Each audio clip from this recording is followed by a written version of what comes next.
Pak Ustadz Abdul Somad, kami bangga ya sebagai orang Kristen di kota ini. Bapak mau ke sini. Bapak datang di kota yang memiliki rekam jejak sosial sangat buruk di saat usia kami masih sangat muda, tahun 99 seperti yang tadi dijelaskan Pak Wakil Wali Kota. Sebab bagi kami kedatangan tokoh-tokoh agama yang karismatik seperti Pak Abdul Somad, kami yakini selalu saja mendatangkan pencerahan bagi masyarakat di kota Ambon. Pak Abdul Somad ini bagi orang Kristen bukan barang baru ya Pak. Kami sering dengar, bahkan di kalangan Kristen ada orang-orang Kristen yang sedikit, yang agak nyinyir mendengar ceramah-ceramah Pak Abdul Somad. Itu wajar Pak, karena memang setiap agama pasti saja ada kelompok-kelompok yang fundamental, ada kelompok-kelompok yang betul-betul memagari agamanya sedemikian rupa sehingga tidak boleh diganggu. Waktu kami diundang hadir oleh Pak Wakil Wali Kota untuk membicarakan kedatangan Pak Abdul Somad, bagi kami itu sesuatu yang menguntungkan, sehingga kami berharap pelaksana Pak Rifki, kalau Pak Abdul Somad bikin ceramah atau dakwah, tolong disiarkan juga streaming, karena pasti orang-orang Kristen di Ambon ingin dengar. Ada kebaikan-kebaikan yang selalu muncul dalam ceramah-ceramah Pak Abdul Somad, dan kebaikan-kebaikan itu selalu bersifat universal, melintasi batas-batas kehidupan yang dipagari karena agama. Kebaikan itu pada dirinya sendiri tidak bisa dibendung oleh agama, bahkan agama yang seringkali mengeluarkan kebaikan-kebaikan berdasarkan ajarannya itu. Oleh Ustadz Abdul Somad. Kepada Bapak Ustadz Abdul Somad, disilakan.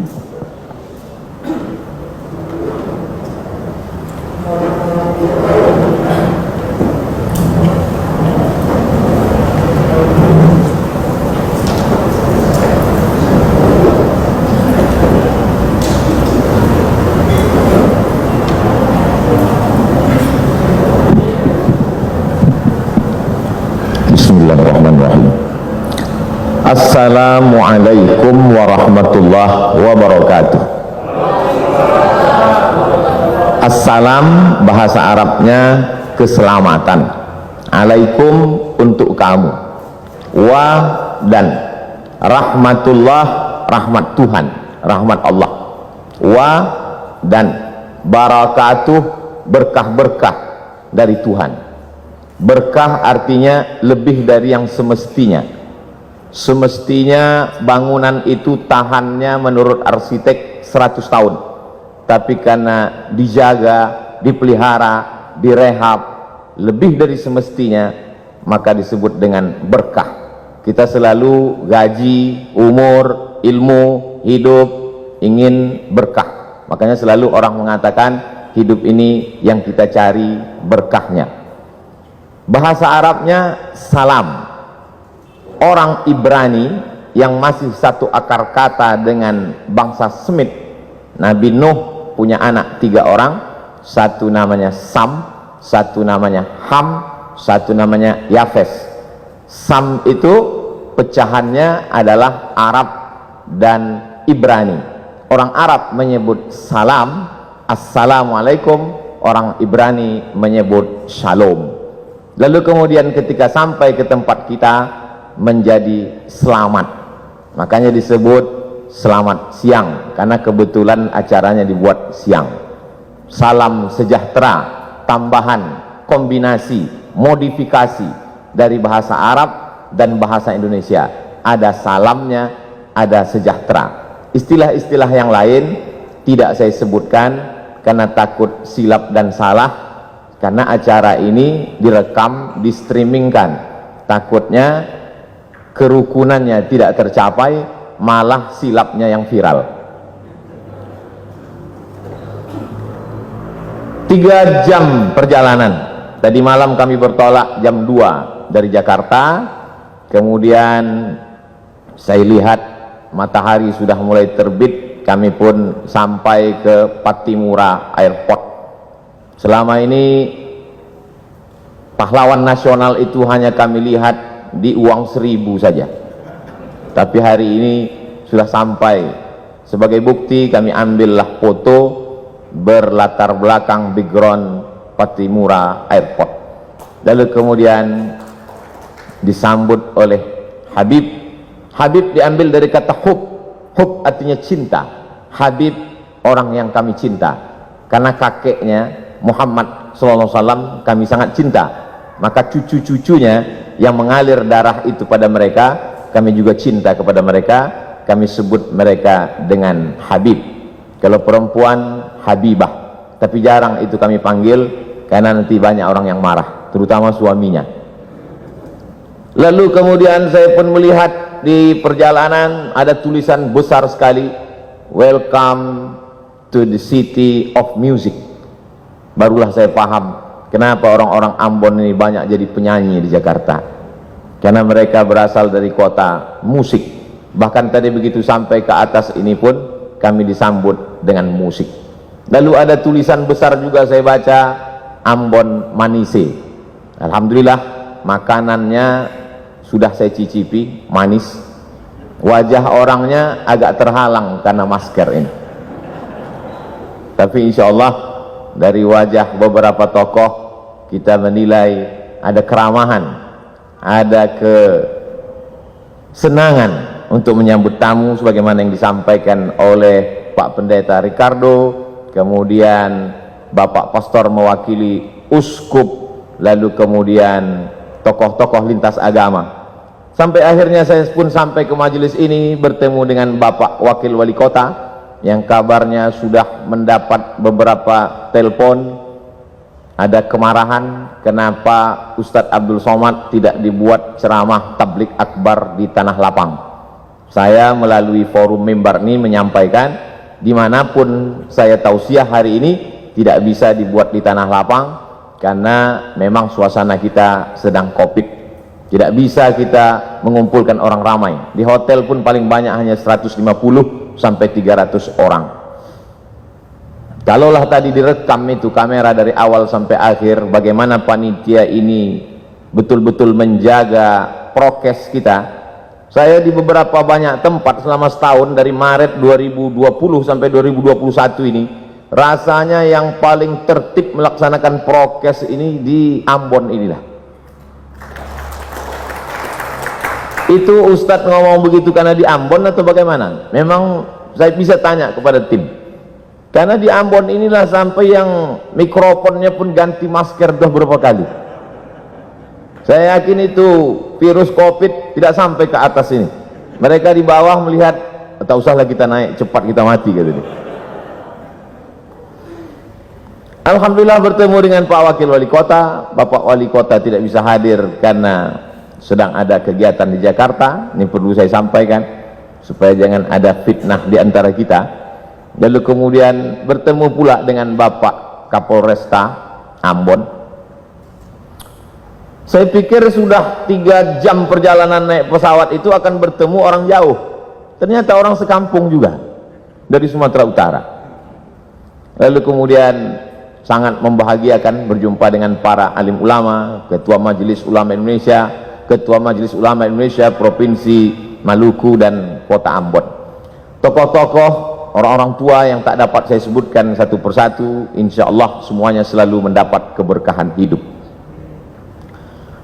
Saya ingin supaya kawan-kawan, sahabat-sahabat yang dari portal berita maupun koran media cetak, tolong ditulis berita ini betul-betul bahwa Abdul Somad beramah tamah dengan tokoh lintas agama. Jangan besok keluar lomba ceramah lintas agama. Ada sebuah kampung di Pulau Sumatera, tepatnya di Provinsi Sumatera Utara. Kampung itu bernama Silau Laut, bisa ditulis di Google, Silau Laut. Dia disebut laut karena memang di tepi laut, cuman tidaklah seindah Laut Ambon. Lalu kemudian kampung itu dibuka pada tahun 1901, jadi umurnya 120 tahun. Yang membuka kampung itu kebetulan kakek dari ibu saya, namanya Syekh Abdurrahman. Ketika dia pulang dari Makkah belajar, dia dipanggil oleh Sultan Asahan, namanya Tengku Muhammad Adil, wahai tokoh agama Syekh Abdurrahman, aku beri engkau tanah di tepi laut itu, ambillah untuk bercocok tanam. Akhirnya kampung itu sekarang menjadi 3 kecamatan. Salahnya kakek kami itu dulu tidak mengurus tanah itu ke BPN. Kalau diurus saya udah kaya sekali sekarang. Lalu kemudian berdatanganlah para pendatang dari suku Jawa, kemudian Mandailing, dan sebagiannya saudara-saudara kita dari Batak Toba, yang umumnya mereka Kristen. Akhirnya sekarang kalau mau ke kampung itu melewati satu kampung yang dihuni oleh Kristen, nama kampungnya Barisan. Kami bertetangga cukup lama, sejak saya lahir 1977. Jarang saya menyebutkan tahun kelahiran saya karena banyak yang tak percaya, disangka mereka saya masih 23 tahun. Sejak kelahiran saya sampai sekarang 43 tahun tidak pernah ada konflik. Yang Muslim, Melayu, Jawa, Banjar, ada kampung Banjar, dan kemudian yang Kristen mayoritasnya dari suku Batak Toba. Kami bertetangga, bersahabat, berkawan. Masih ingat, terbayang di benak saya Pak Manurung, orang Batak Kristen yang datang ke kampung kami mengambil nira. Kami meminum nira, mereka merubah nira itu menjadi tuak, minum khas mereka. Lalu kemudian kalau orang kami memanen padi, padi itu dibawa ke kilang padi. Kilang padi itu biasanya ada di tempat suku Batak Kristen. Begitulah interaksi sosial kami. Karena memang diajarkan, wala ana abidum ma'abattum, aku tak menyembah Tuhan yang kau sembah, wala antum abiduna ma'abud, kamu pun tidak menyembah yang kami sembah, lakum dinukum waliyadin. Agamamu untukmu, agamaku untukku. Adapun untuk kemanusiaan, sosial, maka kita hidup bertetangga bersama. Saya hanya sampai kelas 2 SD saja di kampung itu. Setelah itu saya pun pindah ke ibu kota kabupaten. Di sana saya masuk SD. Di SD itu ada 2 orang yang berbeda wajahnya dengan kami, kulitnya putih. Dulu kami menyebutnya Cina, sekarang tak boleh sebut Cina, Tionghoa. Satu laki-laki, satu perempuan, agamanya Buddha dan Konghucu. Kami berteman, bersahabat, satu kelompok. Waktu itu kita di kelas tidak berbaris tapi berkelompok. Nama belajar masa itu CBSA, cara belajar siswa aktif. Yang tahu berarti sudah tua. Kami datang berkelompok, kadang-kadang dia ke rumah kami, kadang-kadang kami ke rumah dia. Lalu kemudian beberapa tahun yang lalu saya buat reuni pertemuan SD. Jumpa lagi teman saya yang Tionghoa itu namanya Akyong. Saya lihat Akyong pakai peci. Saya berbisik ke kawan saya, itu si Akyong masuk Islam? Tidak. Kenapa dia pakai peci? Untuk menghormati kau. Begitulah kami bersahabat. Tamat SD tahun 1990, saya pindah ke Medan. Di Medan, kota Medan mengajarkan saya bagaimana kami di Medan hidup berbagai macam suku dan agama. Di Medan ada satu kampung namanya Kampung Keling. Dulu menyebut Kampung Keling biasa, sekarang tak boleh lagi. Karena Keling itu identik dengan orang yang hitam, selalu dipanggil Keling. Jadi kalau ada orang kulit hitam, keling kali kau, kata dia.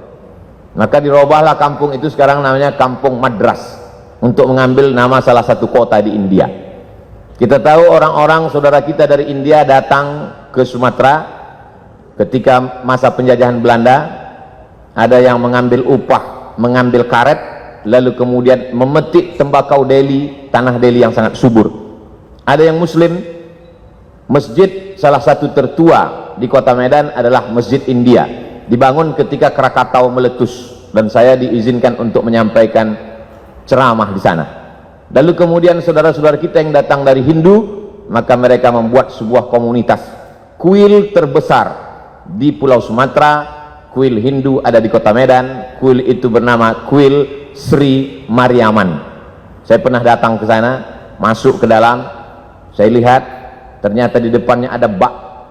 Di dalam bak itu ada air. Semua tamu yang mau datang cuci tangan, cuci kaki. Lalu saya pikir, oh ternyata berwuduk juga mereka. Lalu kemudian ada tulisan besar, Bagi yang bercelana ponggol, bercelana pendek, bercelana sempit, berbaju pendek, dilarang masuk ke kuil Sri Mariaman, karena ini tempat suci. Lalu saya foto baliho itu, saya share di Facebook dan Instagram, lalu saya komen di bawah, pernahkah kita membuat tulisan seperti ini di masjid-masjid kita, supaya orang tidak lari pagi, tidak menghormati tempat suci. Ada kebaikan-kebaikan yang disebarkan. Lalu kemudian ada seorang Tionghoa ingin membangun masjid, tanahnya tanah punya orang muslim. Kita tahu masa itu Medan dipimpin oleh seorang sultan kerajaan Melayu Delhi, tanahnya milik sultan, tapi ini orang mau bangun masjid, akhirnya dibangunlah masjid. Maka kalau di beberapa tempat nama masjid itu Masjid At-Taqwa, ada masjid itu namanya Masjid Al-Ikhlas, tapi masjid ini namanya unik, namanya Masjid Chong Api. Chong Api adalah nama orang Tionghoa yang membangun masjid itu dan berdiri sampai hari ini. Kalau kita pergi ke daerah Pecinan, maka kita akan melihat rumah Chong Api, dan kita bisa berkunjung ke Masjid Chong Api yang merupakan salah satu objek wisata religi. Lebih kurang 5 tahun saya tinggal di Medan. Setelah itu saya pun melanjutkan pendidikan saya ke Mesir pada tahun 1998. Di Mesir saya menyewa rumah, saya tidak tinggal di asrama. Kami tinggal di model rumah flat, di atas rumah, di bawah rumah. Rumah di bawah ada 3 kamar, saya tinggal di rumah bawah. Di atas rumah Sohibul Bait yang punya rumah. Setiap bulan sayalah yang naik ke atas membayar sewa rumah. Nama tuan rumah kami itu Baba Yosef Hanna, agamanya Kristen Ortodok Koptik. Lebih kurang 3 tahun saya tinggal di rumah itu. Kenapa Ustadz bertahan di rumah itu? Karena itulah rumah yang paling murah. Suatu ketika Baba Yosef Hanna mengeluh kepada saya, ya Beni, dia pakai bahasa Arab juga, ya Beni anakku, saya mesti naikkan sewa rumah ini. Kenapa Baba Yosef? Karena aku kena musab bi saratan cancer, kena kanker. Aku kena kanker, jadi aku mesti operasi.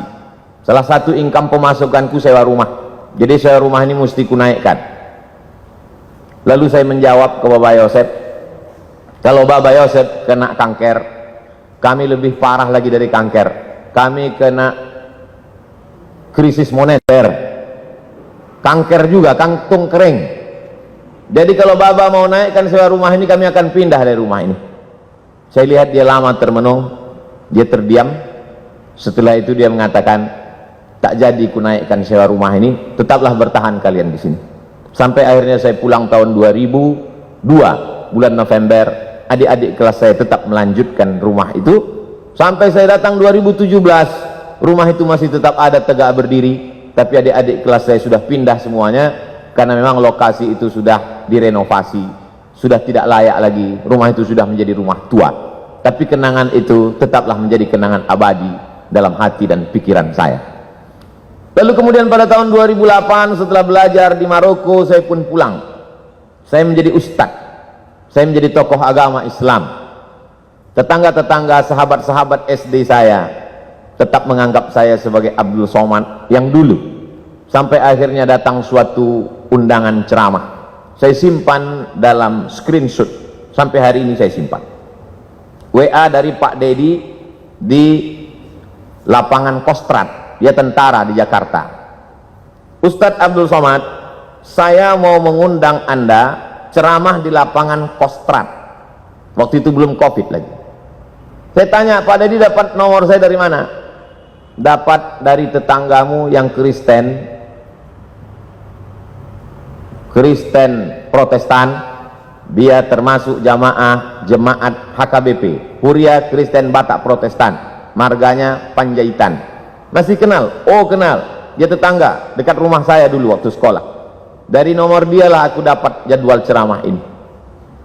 Biasanya kalau ada orang mengundang saya dari satu kota, saya beri ke koordinator kota itu. Kalau dia Jakarta, saya beri ke koordinator UAS, Ustadz Abdul Somad DKI Jakarta, Jabodetabek. Kalau dia datang dari Sumatera Utara, saya kasih ke koordinator. Tapi ini langsung ke saya. Saya bilang, insya Allah saya akan datang. Lalu kata Pak Dedi, katanya mengundang Ustadz Somad susah, payah, menunggu sekian lama. Kenapa bisa langsung dapat? Kalau kalian mau cepat dapat, undanglah melalui tetanggaku yang Kristen itu.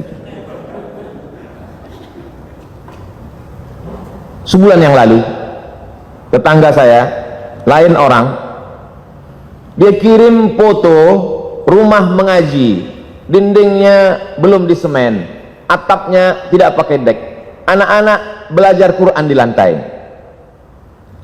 Adinda Abdul Somad, itu tempat mengaji itu adalah rumah si Joni, tepatnya di depan rumah si Hot Maharahap. Aku mohon kau dukunglah tempat mengaji ini. Padahal dia Kristen, dia ingin supaya tempat mengaji itu saya support. Akhirnya saya hubungilah tim yayasan tabung, yayasan wakaf Hajah Rohana. Setelah mak saya meninggal, saya buat program kemanusiaan untuk memberi makan fakir miskin, namanya Yayasan Wakaf Hajah Rohana. Saya minta supaya tim mensurvei tempat itu. Akhirnya tempat itu disurvei, berapa lantai yang perlu diperbaiki, berapa harga semen untuk menutup dinding, berapa tikar plastik dan meja, berapa lampu yang mesti diganti dan lain sebagainya. Akhirnya guru-guru mengaji mengucapkan terima kasih. Terima kasih Ustadz. Dari mana Ustadz dapat info dari kami? Dari tetanggaku yang dulu masa kecil sahabatku. Rupanya dia tak sampai hati kali melihat kalian mengaji di lantai. Akhirnya dia WA saya, dan hari ini tetap terjalin. Saya bukan ingin membanding-bandingkan kampung saya dengan Ambon. Tentu tidak bisa mengimbangi yang 100 tahun menurut pakar internasional memperbaiki psikologis orang Ambon perlu 100 tahun, tapi di Ambon cukup hanya 10 tahun sudah selesai. Ini keberkahan. Jadi kedatangan saya kemari adalah untuk mengunjungi saudara-saudara saya sebangsa dan setanah air. Adapun ceramah saya di masjid, di kantor, semuanya direkam melalui kamera, dan kalau signal di hotel, di masjid itu kuat, memang biasanya di streamingkan. Pak Ricardo, Pak Pendeta Ricardo, Bapak Perwakilan Uskup, dari tokoh lintas agama Hindu, Parisada Hindu Dharma Indonesia, maka semua ceramah saya itu di streamingkan. Begitu juga dengan yang nanti malam insya Allah.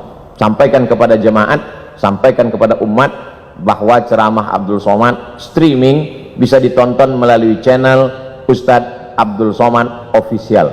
Jangan lupa subscribe, like, and share. Sekarang subscribernya 1.700.000, viewernya sampai hari ini 91 juta orang sudah menonton video-video itu.